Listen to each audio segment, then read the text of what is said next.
La venida del Salvador había sido predicha en el Edén. Cuando Adán y Eva oyeron por primera vez la promesa, esperaban que se cumpliese pronto.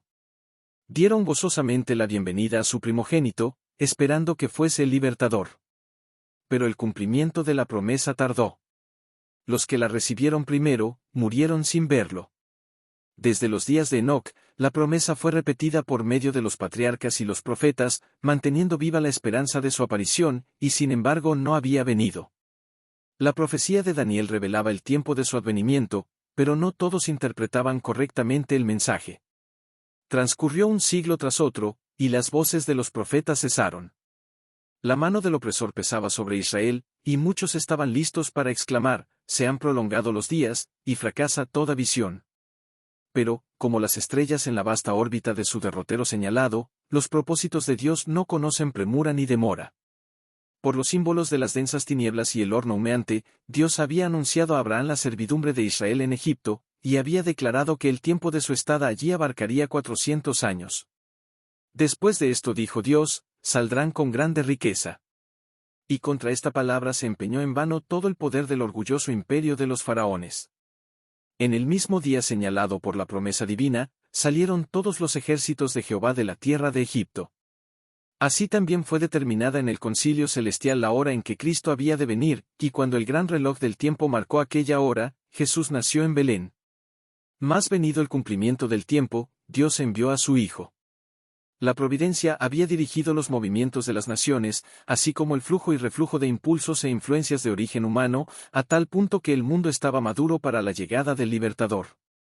Las naciones estaban unidas bajo un mismo gobierno. Un idioma se hablaba extensamente y era reconocido por doquiera como la lengua literaria. De todos los países, los judíos dispersos acudían a Jerusalén para asistir a las fiestas anuales, y al volver a donde residían, podían difundir por el mundo las nuevas de la llegada del Mesías. En aquel entonces los sistemas paganos estaban perdiendo su poder sobre la gente. Los hombres se hallaban cansados de ceremonias y fábulas. Deseaban con vehemencia una religión que dejase satisfecho el corazón. Aunque la luz de la verdad parecía haberse apartado de los hombres, había almas que buscaban la luz, llenas de perplejidad y tristeza. Anhelaban conocer al Dios vivo, a fin de tener cierta seguridad de una vida allende la tumba. Al apartarse los judíos de Dios, la fe se había empañado y la esperanza casi había dejado de iluminar lo futuro. Las palabras de los profetas no eran comprendidas. Para las muchedumbres, la muerte era un horrendo misterio, más allá todo era incertidumbre y lobreguez. No era solo el lamento de las madres de Belén, sino el clamor del inmenso corazón de la humanidad, el que llegó hasta el profeta a través de los siglos, la voz oída en Ramá, grande lamentación, lloro y gemido, Raquel que llora a sus hijos, y no quiso ser consolada, porque perecieron. Los hombres moraban sin consuelo en región y sombra de muerte. Con ansia en los ojos, esperaban la llegada del Libertador, cuando se disiparían las tinieblas, y se aclararía el misterio de lo futuro. Hubo, fuera de la nación judía, hombres que predijeron el aparecimiento de un instructor divino. Eran hombres que buscaban la verdad, y a quienes se les había impartido el espíritu de la inspiración. Tales maestros se habían levantado uno tras otro como estrellas en un firmamento oscuro, y sus palabras proféticas habían encendido esperanzas en el corazón de millares de gentiles. Desde hacía varios siglos, las escrituras estaban traducidas al griego, idioma extensamente difundido por todo el Imperio romano.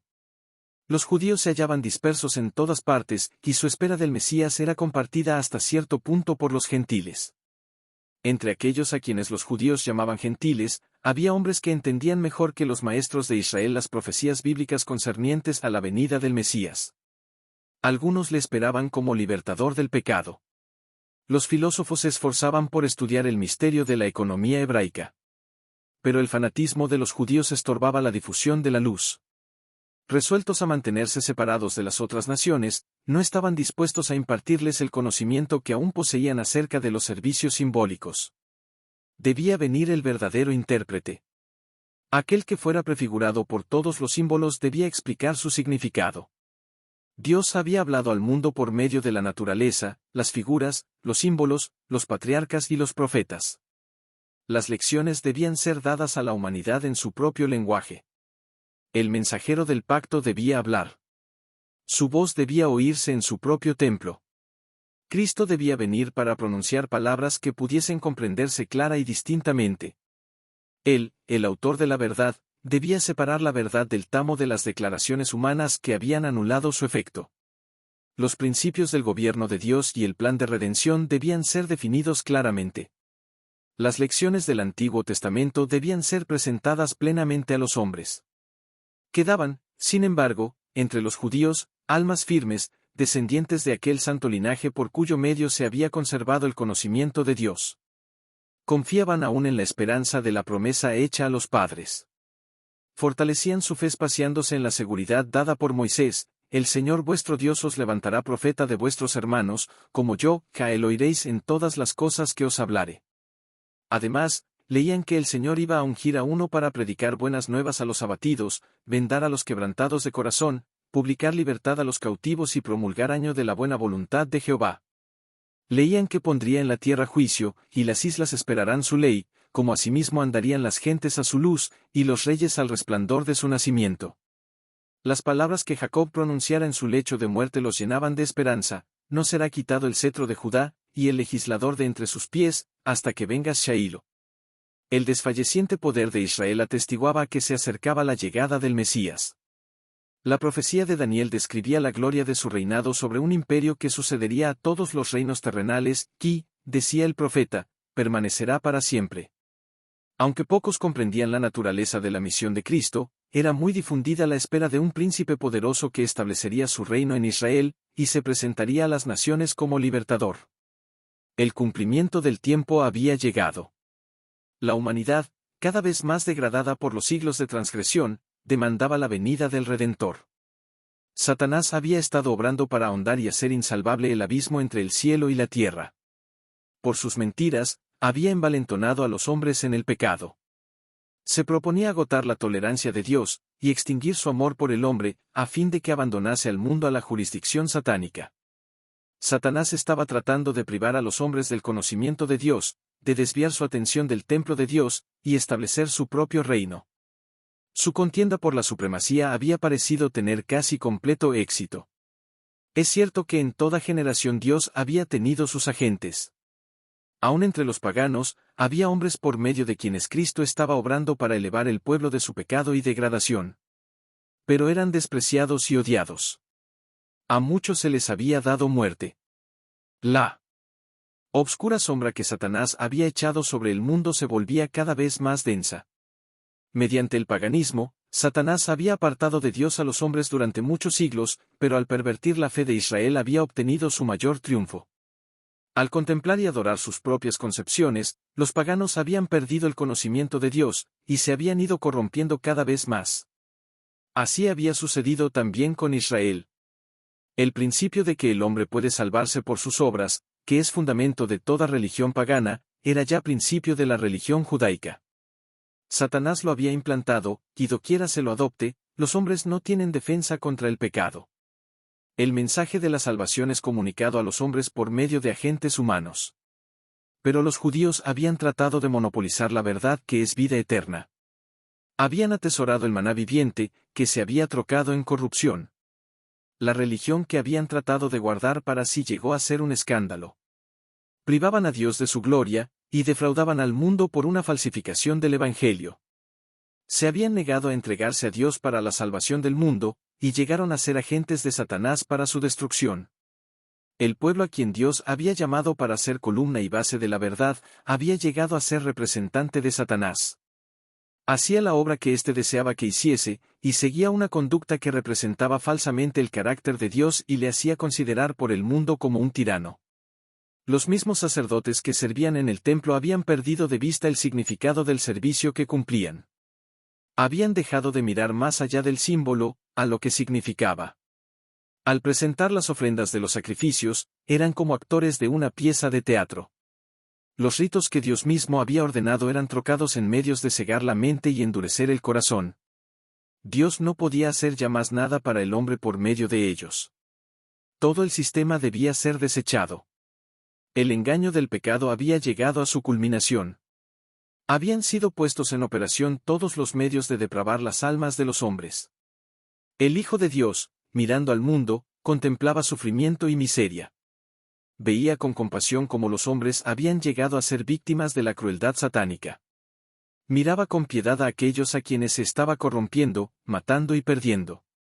Habían elegido a un gobernante que los encadenaba como cautivos a su carro. Aturdidos y engañados avanzaban en lóbrega procesión hacia la ruina eterna, hacia la muerte en la cual no hay esperanza de vida, hacia la noche que no ha de tener mañana. Los agentes satánicos estaban incorporados con los hombres. Los cuerpos de los seres humanos, hechos para ser morada de Dios, habían llegado a ser habitación de demonios. Los sentidos, los nervios, las pasiones, los órganos de los hombres, eran movidos por agentes sobrenaturales en la complacencia de la concupiscencia más vil. La misma estampa de los demonios estaba grabada en los rostros de los hombres, que reflejaban la expresión de las legiones del mal que los poseían.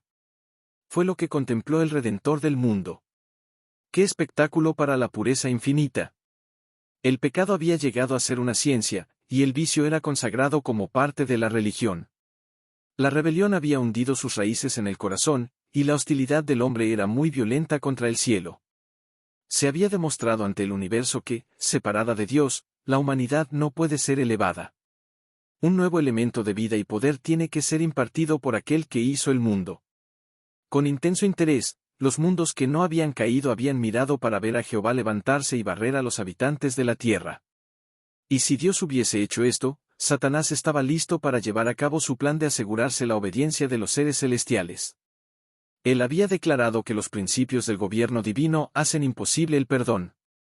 Si el mundo hubiera sido destruido, habría sostenido que sus acusaciones eran ciertas. Estaba listo para echar la culpa sobre Dios, y extender su rebelión a los mundos superiores. Pero en vez de destruir al mundo, Dios envió a su Hijo para salvarlo. Aunque en todo rincón de la provincia enajenada se notaba corrupción y desafío, se proveyó un modo de rescatarla. En el mismo momento de la crisis, cuando Satanás parecía estar a punto de triunfar, el Hijo de Dios vino como embajador de la gracia divina. En toda época y en todo momento, el amor de Dios se había manifestado en favor de la especie caída. A pesar de la perversidad de los hombres, hubo siempre indicios de misericordia. Y llegada la plenitud del tiempo, la divinidad se glorificó derramando sobre el mundo tal efusión de gracia sanadora, que no se interrumpiría hasta que se cumpliese el plan de salvación. Satanás se estaba regocijando de que había logrado degradar la imagen de Dios en la humanidad. Entonces vino Jesús a restaurar en el hombre la imagen de su Hacedor. Nadie, excepto Cristo, puede amoldar de nuevo el carácter que ha sido arruinado por el pecado. Él vino para expulsar a los demonios que habían dominado la voluntad. Vino para levantarnos del polvo, para rehacer según el modelo divino el carácter que había sido mancillado, para hermosearlo con su propia gloria.